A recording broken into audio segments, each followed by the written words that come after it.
I'm Chineo Ogwumike. I'm Lisa Leslie, and we're very excited to tell you about our new podcast with Blue Wire, Front and Center. Lisa and I are breaking down what's going on in our lives, in the world, and keeping it 100. We're also learning from amazing guests as well, like Emmanuel Acho. People that show love to me, I forever got their back. Vivica A. Fox. If the foundation isn't right, then the rest of it's going to go wrong from there. And more.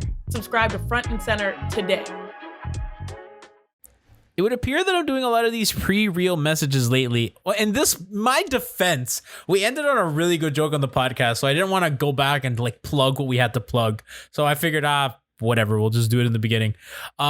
So what I want to tell you guys what we're going to be doing is that Miami Heat beat Mailbag live on Twitch next week. Look, we're looking at Wednesday-ish. We'll kind of give you updated as you get closer to the day so we can get as many people on as we can. But send us questions on Twitter with the hashtag MHBMail and ask us any question you want. Any question about the Heat, any question about us. We're going to have fun with it, and we're going to answer them live on our Twitch channel, twitch.tv/MIA Heatbeat. So check that out. Also, join our Discord server. We're going to put a link for that in the podcast description, and it's also on our Twitch page. You can click one of the buttons, and it'll take you right to Discord. We're having lots of fun in there. We were shooting the shit, talking trades and everything. So make sure to get in that. Make sure to send us a question at hashtag MHBMail, and we're going to answer them live on stream next week. So we're going to keep plugging that. We're going to keep going. Also, I didn't mention this on the podcast, but I wrote an article on heatbeatmiami.com kind of outlining the Heat's free agency and all that. We talk about a lot of it on the show anyway, but if you want a kind of more detailed version to be read with all the numbers and everything handy, you could check that out on our website at MiamiHeatbeat.com or HeatBeatMiami.com. So please enjoy the podcast. It feels like Miami. Miami, Miami, Miami, Miami, Miami, Miami, Miami, Miami, Miami, Miami, Miami, Miami, Miami. It feels like Miami. Welcome to the Heat Beat Podcast. I'm your host, Giancarlo Navas, and with me today is not producer and co-founder Brian Goins. I actually thought he was going to be on. Maybe we should have waited for him. Maybe he'll show up later. Who cares? He's not here right now. Instead, we have our 2K coach, Franky. What it is. We also have our statistician and pun master. Also, you can find his work on Basketball News, Nekias Duncan. Hello. Gentlemen, are we ready to talk NBA free agency, specifically Miami Heat free agency? No, we do. No, we're not. You're supposed to say yes. You're supposed to let it go so we have fun with this. So the way we're going to do this pod, we're going to do two this week. We're going to do today on free agency targets. And then on Thursday, we're having a guest on. It's a surprise. I think you guys will like him to talk trade targets, right? So it's going to be kind of a best of both worlds. So we're not really going to get into too many trades today, although if it comes up, we'll see where it heads us. We also want to give thanks to our family at the Blue Wire Podcast Network. They are awesome. They are incredible. Check out everybody that's doing work on Blue Wire, especially if you're into the draft stuff. I mean, I know that our friends at Light Years are doing good stuff. Chase on all the NBA shows at Lakers Film Room. So much good content being produced at Blue Wire right now. We love to see it. All right, y'all. So the important thing today that I want to get to, let's start with the Heat's own guys, right? So let's review the Heat's cap situation, because I think understanding this going in will kind of inform the rest of everything that we're going to talk about. So the Heat are going to have about $22 million in cap space. I mean, with all the cap projections that we have going on, I mean, we don't really know, and teams are complaining to the league that they have no clarity on the cap. But I mean, we're roughly estimating about a $22 million cap space for Miami, and that is if they guarantee Duncan Robinson and Kendrick's on deal, if Kelly Olynyk opts in, and if Miami keeps their draft pick, right? So that's kind of accounting for all that salary, and then that'll account to $22 million in cap space. The Heat have the cap hold on Jay Crowder is not really important right now. What is important is Goran Dragic's $28 million cap hold. It's enormous, and what a cap hold essentially is, it's a hold on the cap that unless you deal with that particular player's free agency, that cap hold does not remove. So that's not really cap space that they have. So because Goran's cap hold is $28 million, it's over the Heat's $22 million in available cap space. So we have to take all that into perspective before we kind of get into how the Heat are going to approach their offseason, because that is a big, important limiting factor in what they can do. The Heat are going to have access to their full mid-level exception, which this year is going to be about $9.3 million, and their biannual exception, which is $3.6 million. If they act as over a cap team, which we're assuming and judging by all the reports that they are. The Heat also have a $7.5 million trade exception, which is not really important to this show, but I mean, if it just comes up later, I just want you guys to know that, you know, they can make salary happen. They can add up salary to make it happen. And Iguodala has a $15 million expiring deal with a team option in 2021. So that's also important in case we do get into some trades.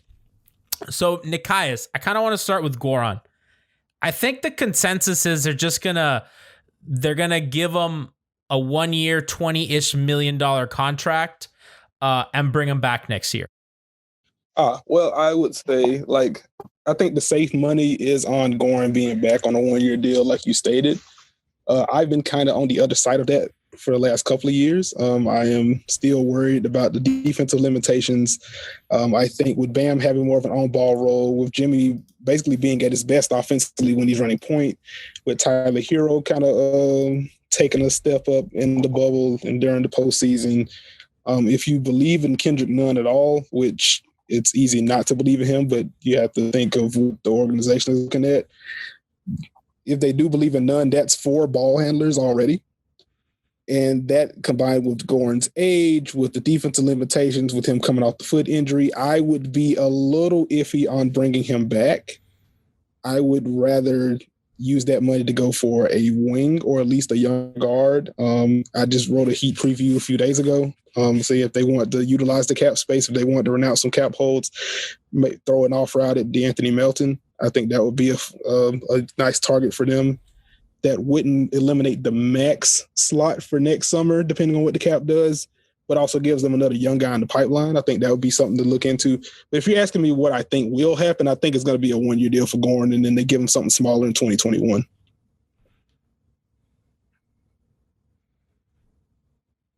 I think that's interesting how you just totally think that they can make this work without Goran, because I think we saw how it looked in the finals without him, and Nunn just doesn't have that kind of playmaking ability and pick and roll in particular. Goran is another guy to get to the free throw line, which they just don't really have a lot of guys other than Jimmy. I know that they did like from an off the dribble perspective. It just, to me, it seems like if they lose Goran, like, I don't know how they replace that kind of production, especially come in the playoffs. Like, I don't think Kendrick Nunn is that guy. As much as you can like him, I don't think he's going to be as ready. I mean, Goran was their leading scorer in the playoffs. Like, that dude, you know, when times got tough in quarters and when offense went dry, I mean, that's a guy that could get you a basket and high pick and roll. Is a really, really good pick and roll partner with Bam, probably the best on the team. I haven't looked at the numbers, but I'm actually surprised how willing you are to move off of him, even if it's just for a 1 year. Okay. I was saying he obviously looked bad in the bubble. He was dealing with some injuries, dealing with just the general rookie wall. A lot of other stuff apparently was going on that kind of affected him. I do think removed from that environment and just giving him a little bit of time to kind of gather his head, I think he's going to bounce back to the regular season form. I think that definitely helps, at least during the regular season. Again, what we saw for Tyler Herro, I think he's ready for more on-ball responsibility. Jimmy's going to handle a lot of the ball handling responsibility. I think there's more of a leap from Bam. And then on top of that, the Heat do have the 20th pick in the draft this year. There are a lot of talented young guards that are going to be available in the back end of the first round that I think the Heat can target. So I think collectively there's a way to replace the production that Goran Dragić brings if the Heat want to go that route. So, and Franky, I want to bring you in on this. Like, I'm of the opinion that the Heat really, you know, their window is all of a sudden a lot quicker than it was before. Like, they're clearly ready for contention now. They're not just kind of waiting around for 2021. And while, like, I think Nekias is probably right in the macro that eventually those guys can replace the Dragic production. I mean, they gotta try to win next year. You know what I mean? Yeah, but it's I think Nekias is, and correct me if I'm wrong, Nekias, but I think what you're trying to do is you're trying to get ahead of it before the drop happens. Yes. Yeah, that's. Go ahead. Oh, I was just going to say, Goran was obviously fantastic during the postseason. That is also the best that Goran has played in 2 years, 2.5 years. Yeah, I would agree. But also, like, he had a legitimate role guy because Hassan, I mean, we always complained about the screen setting and the role guy, and he had a bunch of space. Like, I think that's also part of why he's looked the best he's looked. Yeah, that's fair. But he's also 35 and he's coming off a big injury.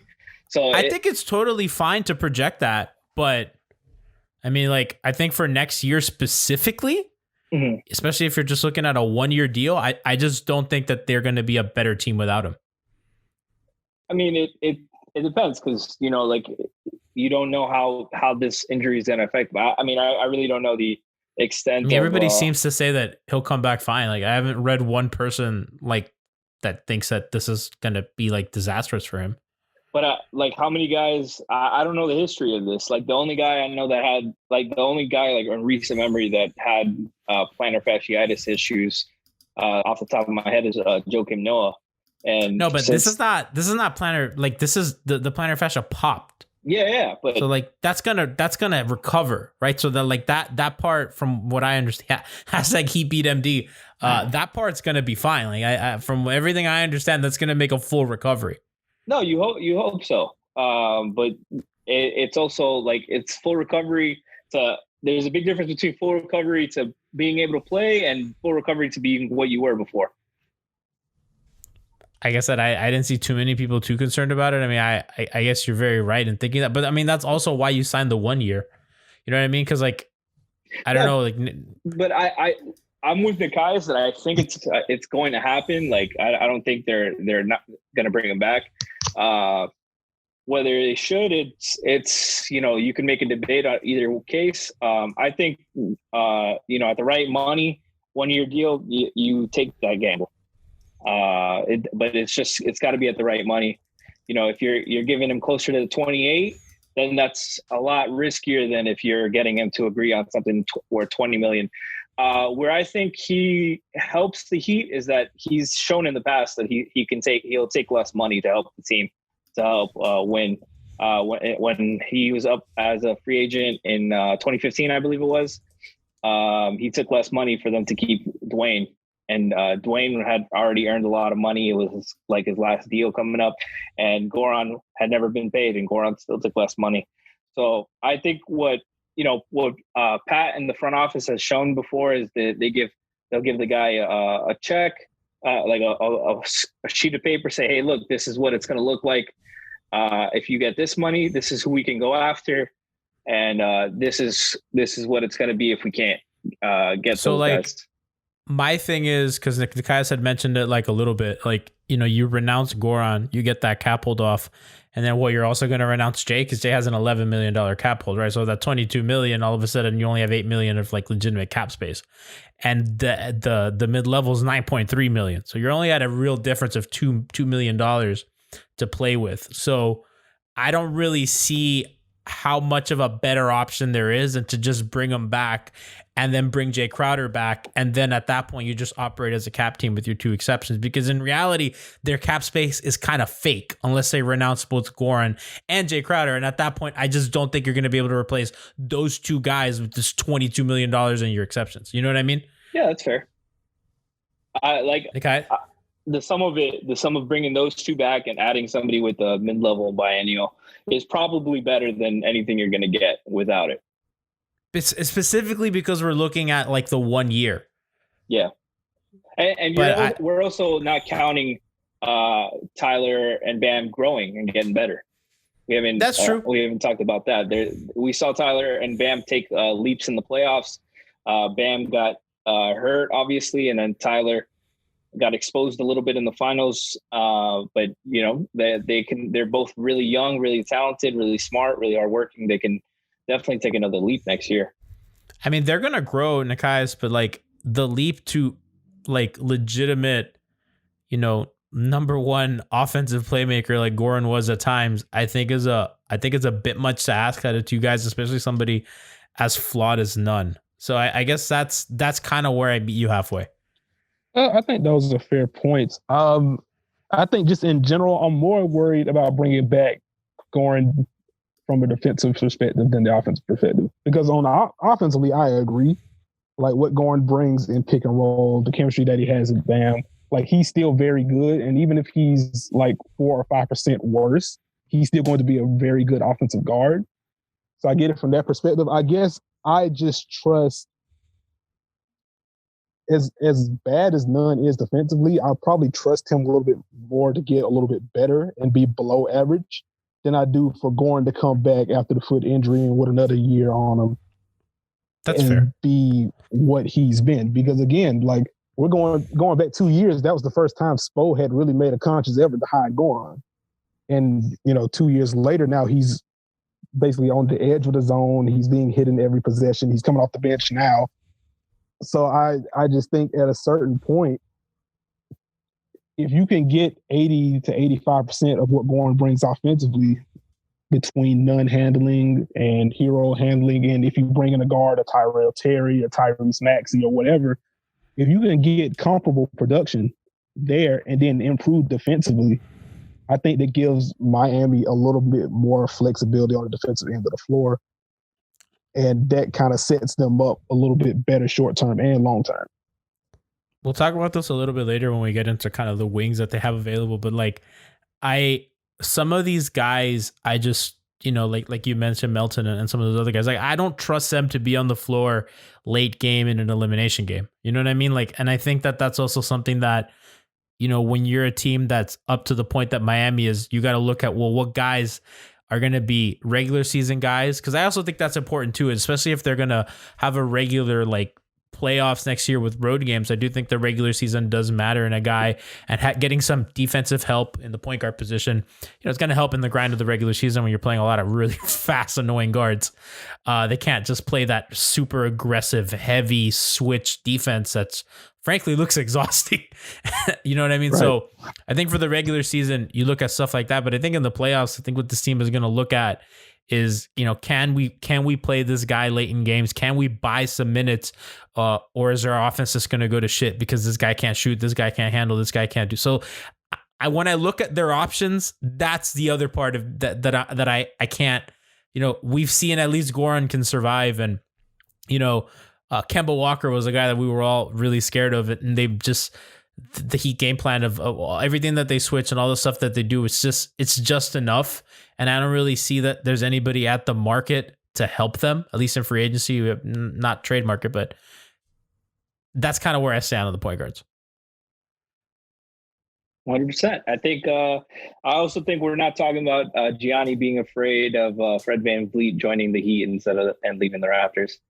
Well, that's like that. See, like I didn't even mention. So if we want to get into the Raptors, I mean, like if we want to get into that, like, a guy like Fred and a guy like Ibaka, I've seen a lot of people link the Heat to Ibaka, and I'm just like, I don't understand why he would take the MLA, the mid-level here for reduced role when he can go somewhere else for mid-level and have a much greater role and probably have just as good as odds to win the championship. Like I've seen a lot of people throw that way, unless Ibaka really wants to live in Miami. I've seen too many Raptor people and too many smart reporters just say Toronto's going to do what Miami's going to do with Dragic, just offer him the $20 million 1 year, and then he'll kind of reevaluate in 2021. Like, I think he absolutely makes them better. Like, you add a guy like him who could shoot at the floor, who can play game sevens, who's won a championship, who's done a lot on both ends of the floor. Really, really nice pairing with Bam. I don't really think that he can play late game too many times with Bam. I mean, you think your best lineups, you want Bam at the 5 in space with wings, not another big. But, I think for the most part in the regular season also, like, they can play together just fine and everything. Like, I just don't think that I could just see Ibaka wanting to go somewhere else with a bigger role, like the Warriors or something, Yeah, that makes sense. I do love the fit for Serge. It would be great if Miami could snag him. I think if the Heat are going to go after a Toronto big, they would probably want to check on the status of Marc Gasol. I think he would come cheaper. I still don't know if it's been confirmed that he's not going to be in the NBA next year or not. I feel like he's gonna be in Spain. I've everything that I've read and everybody that like I've kind of talked to, it feels like he's gonna be in Spain. Okay. Well, if he's going to be in Spain, then obviously all of this move. But if he isn't, then I think Gasol is the option that you want to go with there. Well, I think if you're going to pair Bam with a big, you want a guy that's going to take him away from having to guard the Embiids, the Jokic's, those guys, and let Bam kind of roam around the perimeter defensively, take some of the wear and tear off of him. Isn't that what the zone's for, though? Isn't that like what the zone has been so effective at doing? It is, but also just having another big body to help on the glass. You don't have to play as much zone to give Bam that roaming element. And one of the downsides to Miami switching as much as they did, Bam is a very willing switcher, almost to a fault. Like if there's a ball screen action, he's going to hop out there. It doesn't really matter. And that kind of leaves Miami exposed on the back end. If the shot is missed, then offensive rebound opportunities are there. He could go back to their more traditional drop scheme with Bam at the 4.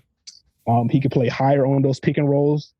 And then you'd have a guy like Marc Gasol that could grab the boards, or since he kind of declined a little bit, still a guy that can box out. Grab boards, Marc Gasol. Hey, man. He can box out. He can box out and make it easy for the other guys. I hope. And Bam already has experience with a floor spacing big man who hesitates to shoot. This is true. Wait, which one? McRoberts, exactly. Or he didn't play with McRoberts? He didn't play with Josh. With Myers. Well, Nekias, like, and I've seen a lot of people make that argument when I've seen people bring up like the Heat trying to go after Miles Turner in a trade or something. And I think traditionally SPO teams have done a great job of having their wings as help defenders for the back line, especially in the big 3 days. And even prior to that, when they used to use Dwayne as a weak side blocker, I think that they have enough rim defense where as long as they're cutting off the Heat were, I think, first in the league at fewest field goal attempts at the rim, or they were certainly top 3. They're good at that. They're good at limiting chances at the rim. And I know that they weren't very good once teams got there, but now, after that midseason acquisition and whatever they do in the offseason, they're going to have a lot of size and a lot of wings to kind of throw at the help. It's not going to be Goran or Kendrick Nunn or Derek Jones or these smaller, weaker guys. Mm-hmm. And I just think traditionally Eric Spoelstra teams have done a really good job of making up for size because they've never really had a lot of backline length, except for Hassan, but they played a lot of drop, and we know the whole Hassan story. I think that they have enough to make up for that like lack of a traditional like rim defender, with their switch stuff, especially in the playoffs.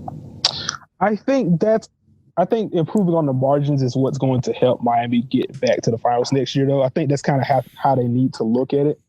You don't want to splurge and kind of cut off your 2021 cap space, but even if you make it, even as you make your arguments and they're sound, that the Heat have enough length to make up for, or they have enough to compensate. At a certain point, you don't want them compensating for stuff.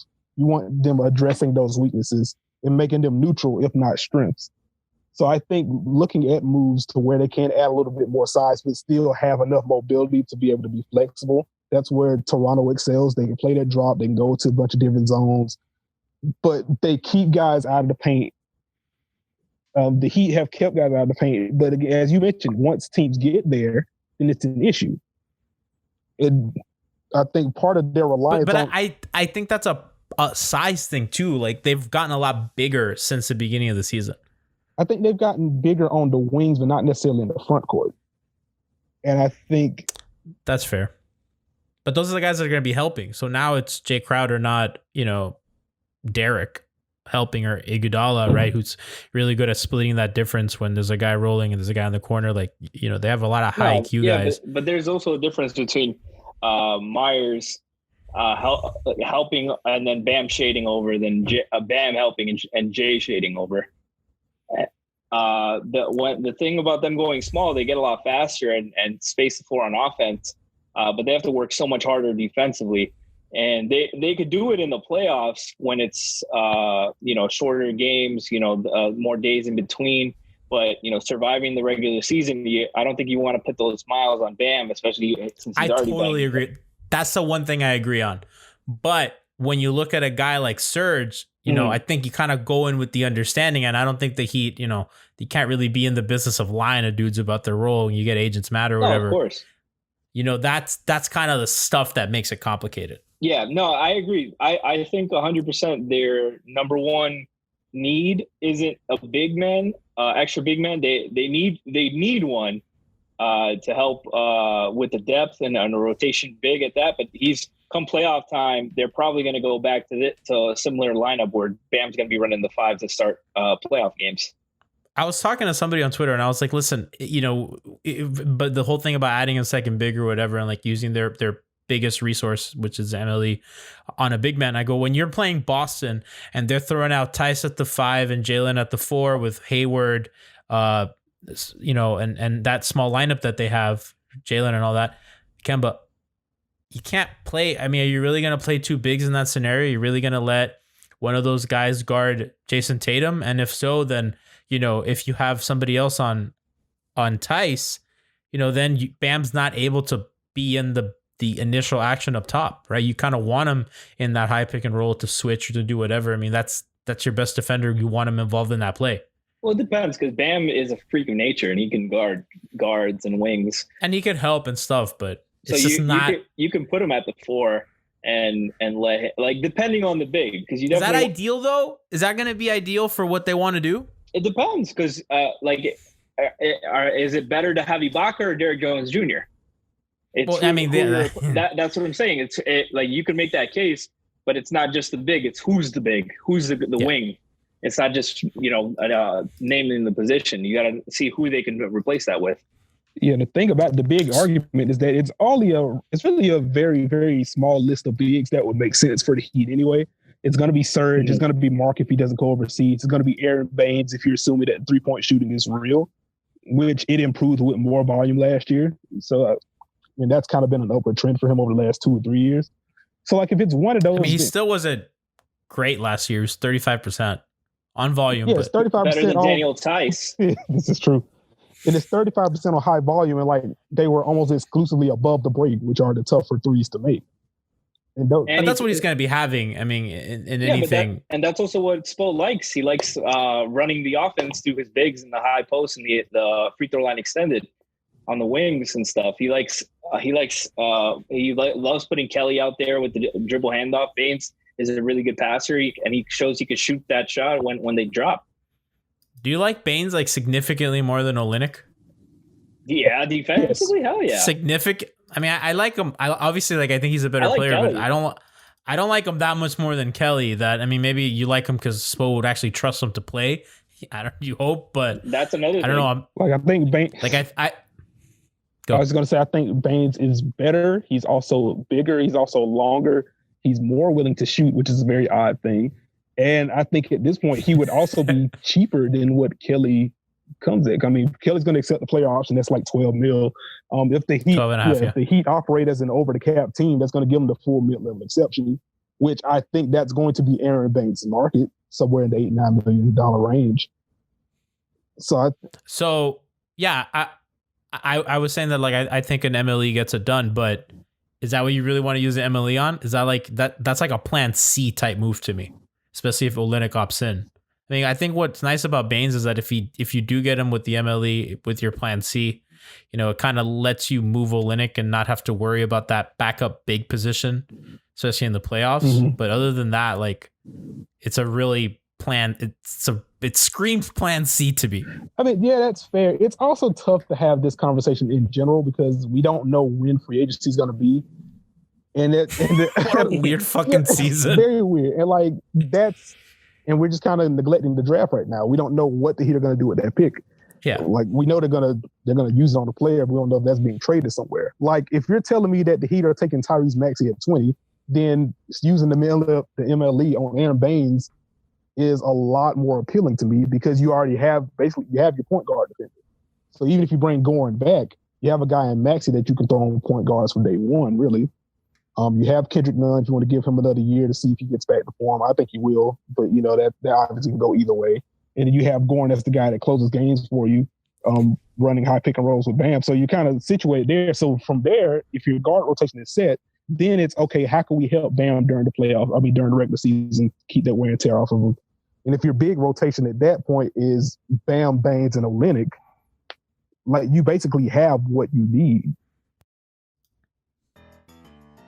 The wait is finally over. Football is back. And you might not be at the game this year, but you will be in the action with Bet Online. Bet Online is going the extra mile to make sure that you get in on every possible chance to win this season. From game spreads and totals to team, player, and coaching props, Bet Online gives you the most options to wager than anyone else. You can get in on their season opening bonuses today and start wagering on wins, division, and championship futures all day, every day. Head over to Bet Online today and take advantage of the great sign-up bonuses. Don't forget to use promo code BlueWire at betonline.ag. That's BlueWire, all one word. Bet Online, your online sportsbook experts. Even though sports had a break, your business didn't. You have to keep moving, and that makes hiring more important than ever. Indeed is here to help. Indeed.com is the #1 job site in the world because Indeed gets you the best people fast. Unlike other sites, Indeed gives you full control and payment flexibility over your hiring. You only pay for what you need, and you can pause your account at any time, and there are no long-term contracts. Plus, Indeed provides powerful tools to make your search that much easier, like sponsored jobs, which are shown to be 3.5 times more likely to result in a hire. With 73% of online job seekers visiting Indeed each month, Indeed is going to get you the most important hire you need, just like they have for over 3 million businesses. Right now, Indeed is offering our listeners a free $75 credit to boost your job post, which means more quality candidates will see it fast. Try Indeed with a free $75 credit at Indeed.com/BlueWire. This is their best offer available anywhere right now at Indeed.com/BlueWire. Terms and conditions apply, only valid through September 30th. The other big I think is really interesting for them, and I like a lot more than Baines, is Paul Millsap. Now, I am a Paul Millsap truther. On Twitter, I have been a Paul Millsap truther forever. That's my guy. He's the reason I believed in those stupid fucking Hawks teams. I think he's that good that it made me believe, and I hate him for that. He's the guy that I think fits a lot better than Baines. He's the original RSHK. Yeah, literally. Like, Franky, I will never forget that game against the Jazz. It was like within the first 10 games of the regular season of 2010, and they had gone to overtime. Right, it's Paul Millsap hitting a bunch of threes. Do you know? I was watching the game on NBA TV, and you know how like at the end of broadcast they start showing all the logos because they had a double header. So they were showing all the logos of like, oh, thanks to our partners of blah blah blah blah blah. The game was over. The logos came up. Dwayne had that breakaway dunk in the open court, and it was over. I turned that game off. I thought they won. Fuck that game. I think that might be one of the regular season games I was most mad about in the history of my life. That's Paul fucking Millsap. Oh my god. It was so absurd because he wasn't even shooting threes at that point yet. He wasn't even attempting them.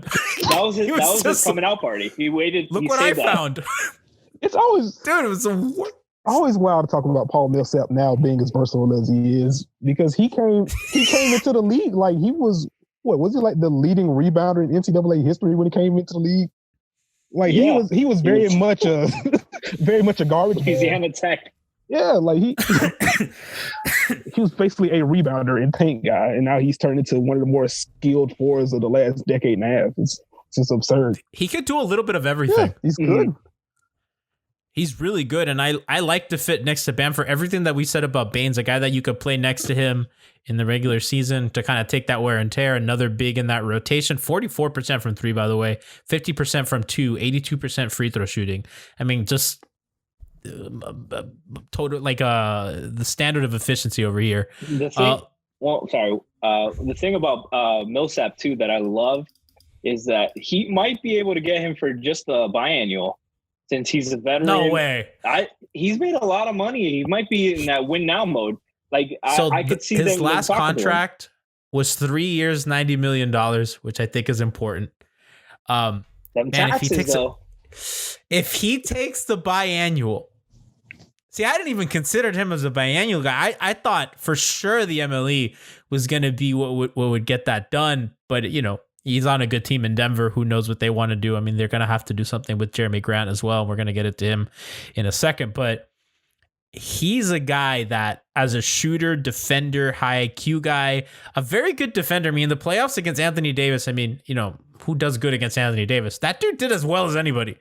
Was really impressed, and as cooked as he looked at times in that Clippers series, he's awesome. He can run a little bit of their handoff stuff too, as the big in that. I mean, I think you're comfortable with that, his decision making, especially with Duncan and all these guys shooting off. You could also have him screen off ball for Duncan to get into that action when Bam's in the game. So you can, and you know, he's a guy that can roll, that can pop, that can slip. He could do all sorts of things.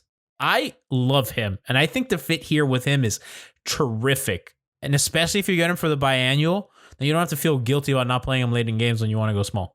Exactly. You said that he's your plan A guy? No, he's like a plan B guy. My plan A guy we'll get into in a second, but he's like... Oh, okay. I know your plan A guy. He's honestly like... Because I don't think the Jerami Grant thing is going to happen. So Jerami Grant, by the way, would have to opt out of a $9.3 million contract, and the MLE is $9.3 million. So I don't think he would opt out of his deal, being as young as he is. He's 25, to then take a 1-year MLE somewhere else when he's on a really good team right now that has a very defined role for him, and any role he takes here is going to be diminished to what he has over there. That's fair. Yeah, I just don't see him for literally the same amount of money moving laterally. No state income tax. I mean, but he's going to get more money in Denver. They're going to have bird rights, and they're going to be able to give him a 15-year deal with years. I mean, they're going to want to keep him. His last contract was 3 years, $27 million. Not made a lot of money in the league. I know that it was reported, it was Barry Jackson, so that the Heat are going to express interest in him. I'm sure they are. That doesn't mean that there's anything there. I don't know. Guys, I don't see how that happens. I would kind of push back on the role thing. I don't think the role would be much different in Miami as it would be in Denver. Because again, if Denver brings everyone back, it'll be him, it'll be Millsap, it'll be MPJ kind of rotating those 3-4 minutes. And I think he would have a similar deal here. If he comes to Miami, I'm kind of offering. He starts. Yeah, like he starts and he can play the 4 or the 3. And I think if you're bringing in Jerami Grant, you kind of have to assume that Jay Crowder isn't coming back. Oh, see, I was doing both of them. If you're doing both, then I definitely understand the argument. I was saying if you're bringing in Jerami Grant, then honestly, I would probably renounce Crowder and kind of add some reinforcements elsewhere, because I think Grant feels that role. I think he's a better shooter. He obviously a little bit more offensively. Like, I think you just. But if you renounce Crowder, then you're only left with $2 million in cap space. Because if you're assuming that they're going to give Goran the $20 million, you can't. You resign Crowder with the bird rights, because the really alternative is why not?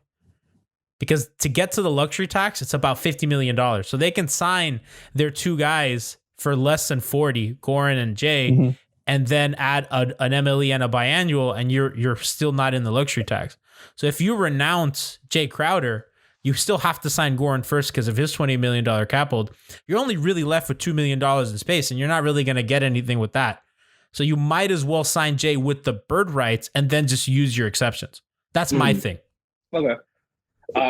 If you bring, Nikai, if you bring in Grant and keep Jay, I still think Grant is the starter in that case. No, 100%. He's better. 1,000%. And a better shooter. One thing, I really hope the Heat, barring them finding something better with the trade to include the pick, but with the pick and hopefully with one of the mid-level or the biannual, I really hope they get more athletic. You saw the difference in athleticism in against the Lakers, and the Lakers, it's really LeBron and Anthony Davis, so they're out of this world, out of this galaxy, athleticism wise. But man, when Rondo is taking everybody off the dribble at age 302, you got to get more athletic. And Jerami Grant and a young point guard like Maxey would be a huge boost to their athleticism, especially because they're going to most likely bring Goran back and he's going to be slow-footed again. Nekias, if they bring in Grant, would he walk in their second best open court player? Ooh, you know what?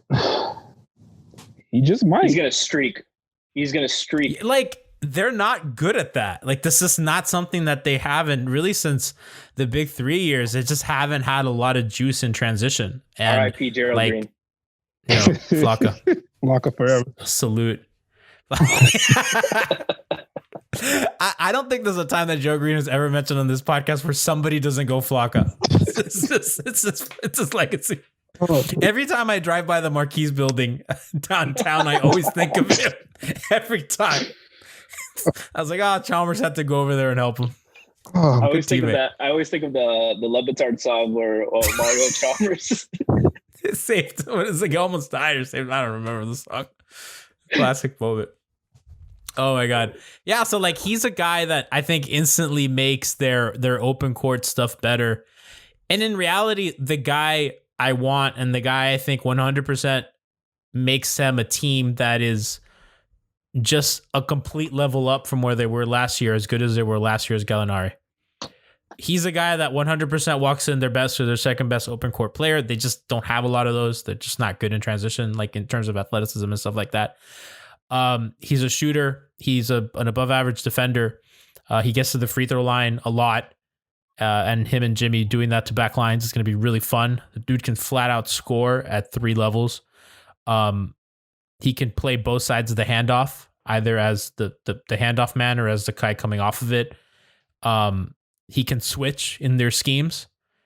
He'll survive defensively. And he's just, I think at times last season, you know, they were really a creator short, and having a creator from that wing position, especially if he's playing Crowder's minutes, all of a sudden, you know, your offense has another gear that I don't think is very solvable for other teams, especially with the way Miami has their off-ball movement, their screening, and their stuff. And again, you know, we saw the gravity of Duncan Robinson and Tyler Herro and what they're doing off ball and how much space that creates. If you had another guy who's a better shooter than Jay Crowder, who teams are going to respect his shot more than Jay Crowder, and a guy that can punish or close out unlike Jay Crowder. And I just think that's the guy that they have to go all in on. All they have is their MLE. It's not really much they can do, but he's mentioned recently that he would take less money if it meant playing for a contender.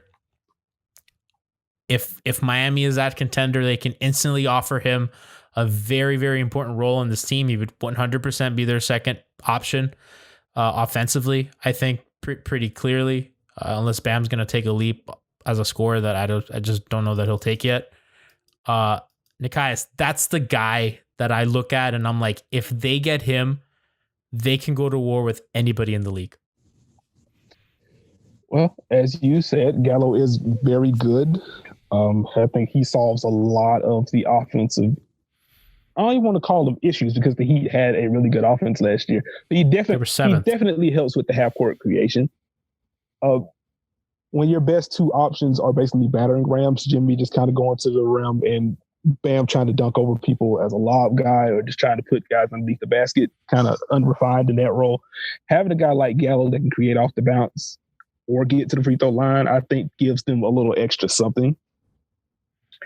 I guess my thing with Gallo, as much as I would love to see him in Miami, I don't see the benefit of him taking, like, he would be in Miami already if he was willing to take the kind of deal that Miami wanted to give him. But he just changed his mind. He just said, is playing for a championship more important than the contract? He said yes.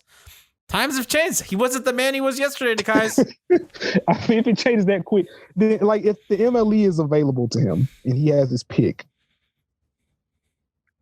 he watched Lou Dort take over a Game 7 while he watched. That'll change the man. This is true. Like, does he take the MLE in Miami over the MLE with the Clippers? That's the thing. Like, that's the thing. I mean, is he going to go back there? They sent him away. They said, no, thanks. I mean, they sent him away to bring, well, I guess it's kind of hard to praise Paul George right now, but I mean, come on, man. but like, you don't think Gallo looks at Paul George and said, I could do that? I averaged 19 a game last season. Like, I mean, jokes aside, like, Paul George is like a top 10, top 12 player. So, like, I understand that portion. But again, like, wherever you put him, it has to be below Jimmy. Fair enough. But yeah, I think Gallo's going to have a lot of options, and I think even if Miami's going to offer him the MLE, it's going to be probably a 1-year deal. Where he, I think most teams are going to do that though, and he'll be able to cash in 2021 when there's more good teams with cap space. I'm not sure. That's the other thing. I don't know if that's true for. Well, I don't know if that's true for everyone. Like, well, Boston isn't going to have the full MLE available, but like a team like the Clippers, like I feel like they could afford to give him a 2-year or a 2+1 or something like that. If Gallo was willing to take less, but he still wants security, then I think that puts Miami at a little bit of a disadvantage. And that's fair, but I mean, I think that this is as good a situation. I think you can argue that this is as good a situation as any. I do think that the Heat have to be aggressive, and he has to be their first call whenever midnight happens. They're obviously, in a disadvantageous position where they can't offer him years or even a little more money than the MLE. But if he's a guy that wants to take a chance, I mean, the teams with cap space this season are the Knicks, the Pistons, the damn Hornets, the Suns, a bunch of losers. How do the Hornets always have cap space? The Hornets always have cap space, and they always end up with the Zeller. They give Batum 4 years, $5,000 billion, and fucking. I wanted Batum so bad. I did too. Oh my god, I've never been more wrong. I think the times I've been most wrong in free agency was how bad I wanted Batum, and when I said Al Horford is cement-footed when he signed in Boston. I called him cement-footed on Twitter. I said I did not want him. He wouldn't be able to defend. You were a contract early. Yeah, I was. I think Nekias, you're totally right, but that doesn't change the Heat's game plan, and that should be the first call that they make. And everybody else is a plan B to them.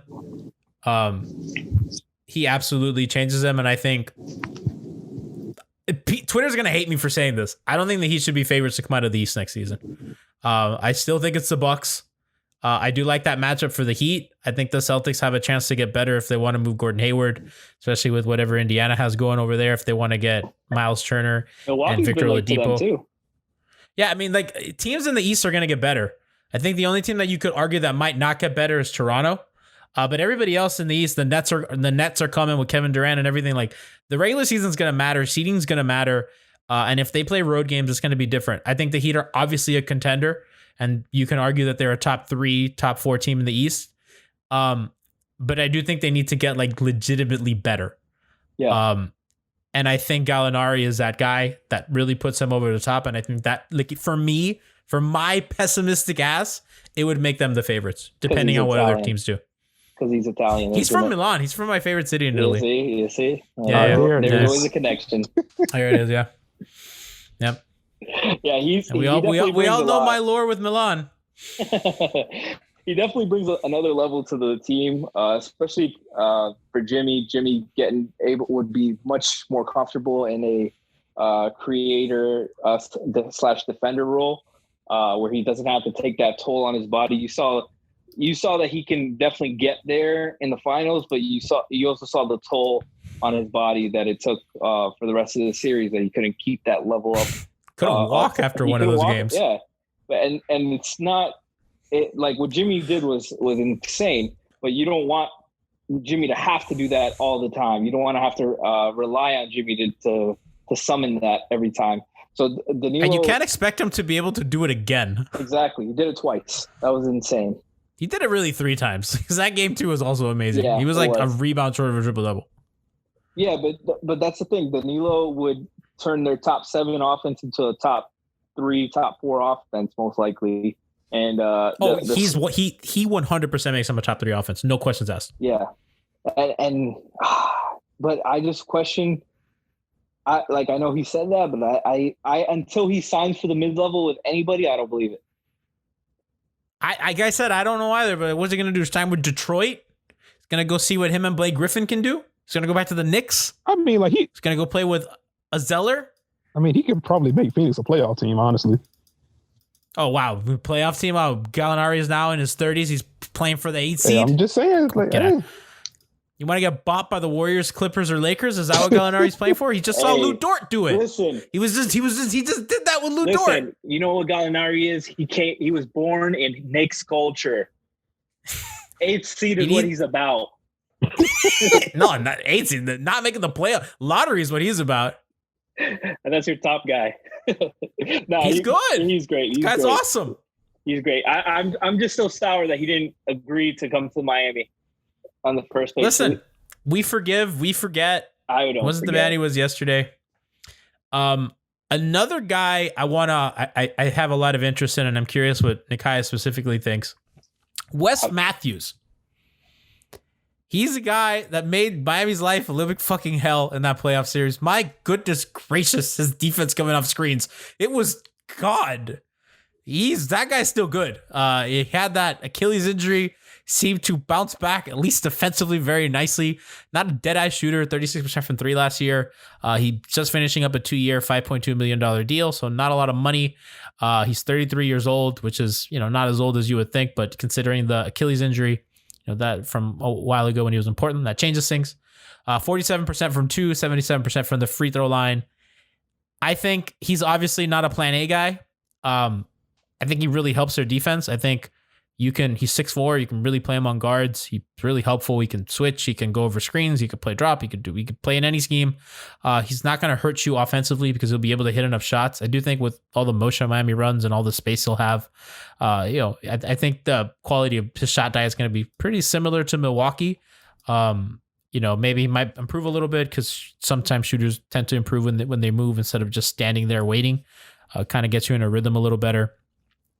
It's not their perfect answer positionally to defend other guards, but I think he's as good as an option as there is in this free agent class. And he's a guy that you trust late in games and in the playoffs, and he's just another guy to add to your depth rotation.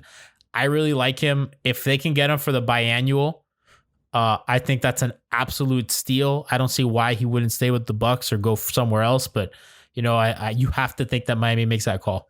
I think in terms of the wings, he has to be call number 1. As you mentioned, a tremendous perimeter defender. He's a solid spot up shooter. If he was to come to Miami, I can guarantee you he's going to get one post up call a game. It's going to be one of the side out of bounds plays. He's going to give him a post up, sneaky good post up guy against smaller guards. Marquette guy. You know how they love Marquette guys. There you go. He played with Jimmy. He did. They're boys. So those are the connections there. I would love Wes Matthews in Miami. It's a pretty snug fit. With his skill set, he fits literally anywhere. So I think you do have to worry about the bidding war there, because if it does only take that biannual exception or something similar, then if it's Miami versus the Lakers, then that gets kind of tough. But I think just in a vacuum, if the Heat can snag Wes Matthews, that makes them better on both ends, and it also makes Milwaukee a little bit worse. And considering they just beat Milwaukee, that's obviously a huge deal entering 2021. If you weaken Milwaukee, they lose in the second round or something, makes it a little easier to get that other guy. So I think, Wes Matthews would be a great fit.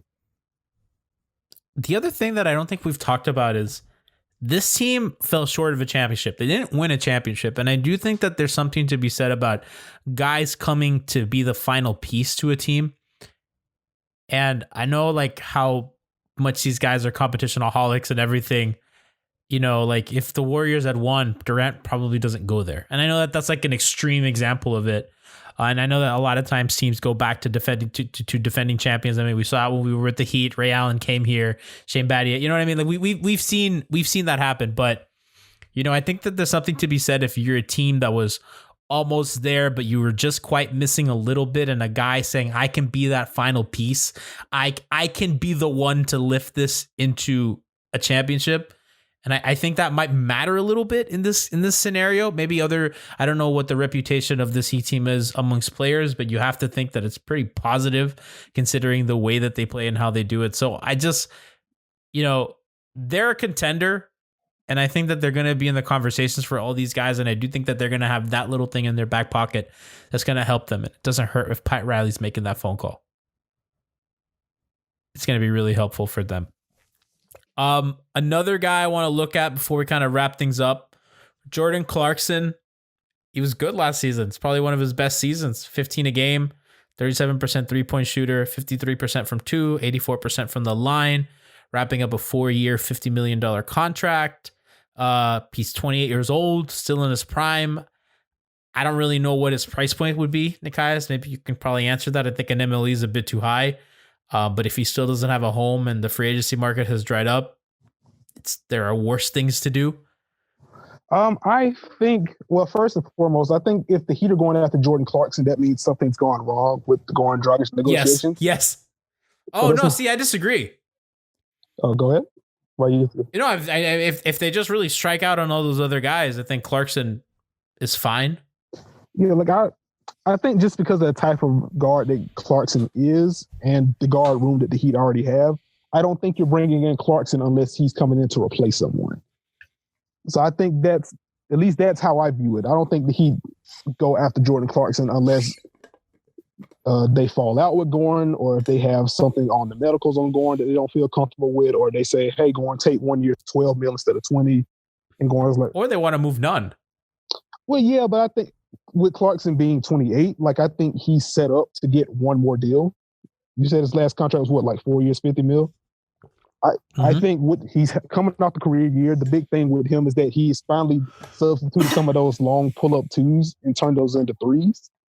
And that, with the three-point shot improving, that has made him a more efficient player. He's that kind of a spark guy that can kind of play either guard spot. So it wouldn't surprise me if he does go to one of those teams with cap space and then he just gets traded at a certain point.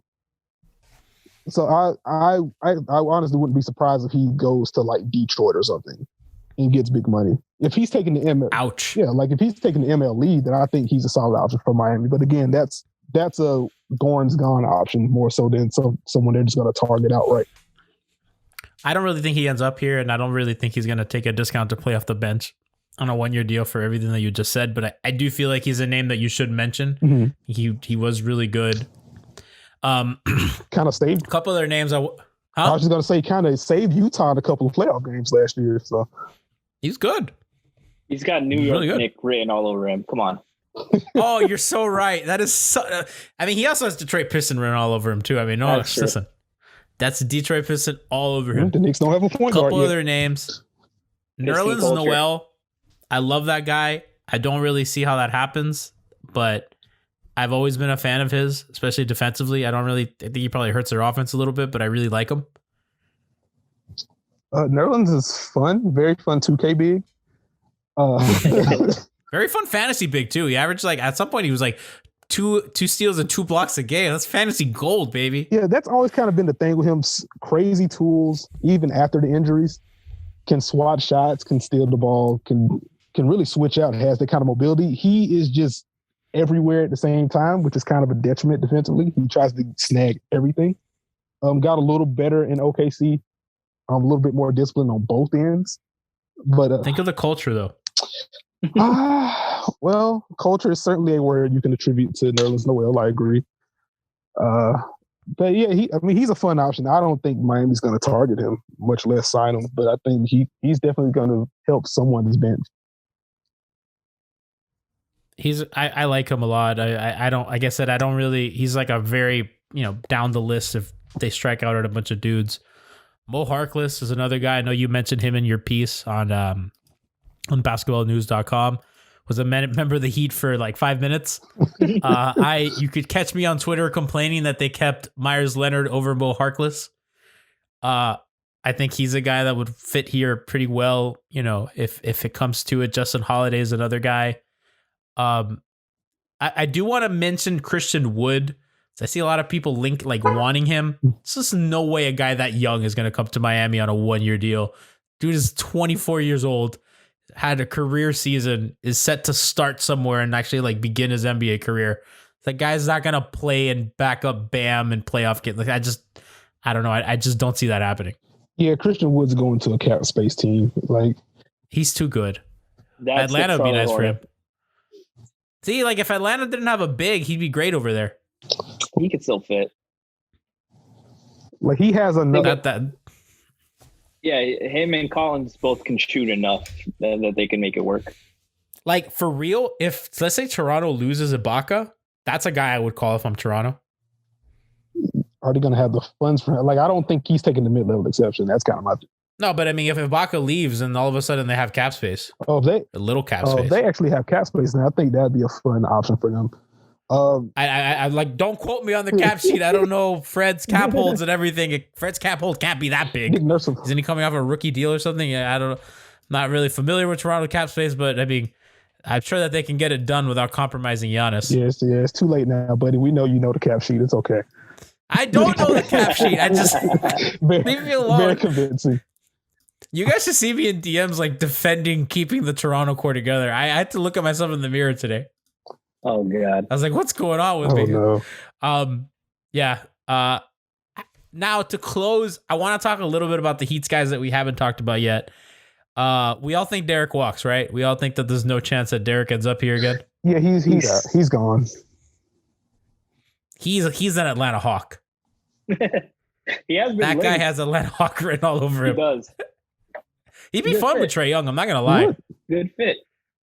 That'd be great for him. I really like him. I could think a young team on the up that wants an athletic guy would be good for him. And they play fast paced. That's the kind of style he needs to go to. Yeah, he just can't wait in a corner as Jimmy pounds the ball up top. It's just not really good for him. Trae Young's the best lob passer in the league right now. I mean, that'd be fun. That would be fun. I'd love it for him. But yeah, I like Derek, man. He's a good guy in the locker room. He's really nice to the media. He's cool. I like Derek. I want the best for him. Solomon Hill, Heat life for Solomon Hill. I hope they resign him, man. I mean, just for the sake of the show, I need him to stay here. He's our in. Like, we can't lose our only in. Yeah, like he's probably coming back on the minimum, I would assume. You think? Oh man, the guy. I hope so. He's an option. You think we can organize like a Chris Haynes situation where like we report for Solomon Hill, like how Chris Haynes does for Damian Lillard? Hey, you think we can work this out? That's the end. I mean, that's what's more our show than that, than Solomon Hill being our guy. He's the best. I love that dude. There you go. Word the angle. I thought he legitimately like gave them good minutes in the finals. He did. Like, he was fine defensively. Like, he had one pass that I did not know that he could throw. That pocket pass? It's like, okay. How about that three-pointer? Shit will live forever. That Gianni oh my made God. 2 for 2 from 3. Did not miss a 3 in the finals. Sharpshooter. Sniper. But like legit, like if he's like one of the last guys off your bench that you could trust to put in a big moment if fucking shit goes awry, I mean, that's a great option for you. And he's a good locker room guy. That guy's really smart. If you've listened to this podcast, you've heard him. Yeah, that guy's smart. Anime. That's why he's smart. Well, I watched the anime. He's a really smart guy. He's a leader. I love him. So I really hope they bring him back. The most interesting guy that we haven't mentioned yet, and I saved him for last, our very complicated relationship with Myers Leonard. I think if they don't get, let's say they get Gallo and I don't know, somebody else that's not a big with the biannual, I think bringing Myers back is helpful if they can fit him in under the luxury tax. I think playing next to Bam for the grind of the regular season is good. I think even against Philly, I thought he was really good in that zone if it comes to it. He's a guy that I think they have to look to see how the free agency period plays out, but they could do worse than him. I think that he's a guy that just fits in well with the organization, with the culture. I have, questions about his defense and offense and stuff like that, but I think it's a pretty easy fit back if they strike out on other guys and if they can pay him. Yeah, like I think if you're looking at the 3-and-D type bigs, your Baines, your Gasols, if he's there, guys like that, your Serge Ibaka's, like I think Myers is the worst of that group. However, like we had we had a pretty substantial sample size of his inclusion in the starting lineup and Miami's starting lineup being among the best in the NBA. Like he clearly knows the system, all of the systems at this point. The front office, the coaching staff all love what he brings off the floor, just what he brings to the locker room. What he brings is kind of that communicator. Like there's a very clear role for him there. Him and Ellie clearly love Miami. So I think that's going to be one of the earlier conversations that the Heat have as they enter free agency, whenever the heck it starts. And we're like, hey, we're going to look here, but we would love to have you back. Just kind of hang tight unless you get something that you can't turn down. So it wouldn't surprise me if he's back. So in almost 800 minutes of Bam and Myers together, they're +7 net rating with a 114 offensive rating. That's really good. That's better than Bam by himself. Obviously, the sample size is 1,000 minutes more with Bam at center and Myers off. They're +4 with a similar offensive rating. Their defense actually gets a little worse. It's just surprising, but again, smaller sample size by almost 1,000 minutes. But I mean, 800 minutes is not an insignificant sample size. No, and they were good together. Starters too. A lot of those are good starters against the best lineups. He like Nekias said, quarterback and defense. When he wasn't playing, he's a great locker room guy. He's yelling. He's active. He's engaged. He's yelling. That's like his that's like that's on the resume. He's yelling. No, but that's a thing, man. He's engaged. You saw Dion Waiters, NBA champion. He rode the shit out of that bike. He rode the shit out of that stationary bike. That dude was leading the league in stationary bike in the playoffs. But that makes a difference, man. The guys on your bench being engaged and together and ready when their number is called and ready when their number isn't called. That's important. That's not fucking up the locker room. I mean, truly the anti-Hassan Whiteside of bigs. Literally every way. Like literally every way. Like it's just like the total fucking opposite of Hassan. It's funny because I threw this question out to our Discord server. And by the way, join our Discord server. It's on our Twitter page. It's on our Twitch channel, twitch.tv/MIEP. There's a comfy link right there. We're going to put the Discord server in the description of this podcast. You can join. We're having lots of fun. I asked the Discord server what free agent they would like me to talk about. They for some reason mentioned Hassan Whiteside. Oh, God. So I'm just like literally in no way does he fit in anything that they do. He's a big that can't shoot or screen well. Give me Michael I don't see Beasley the point over him. Oh, I would love Beasley. Let's go. You saw Michael Beasley in that Miami League thing that he was playing, shirtless against John Wall? Cooking him. Let me tell you, Beasley has had the same damn moves since 2008. He holds the ball really low to his feet, then fakes left and dribbles right. That's it. That's the move. And it pulls up. That's all he needs. That's all he has. It's worked. It's college. That's all he's done. Where do you think James Harden got it from?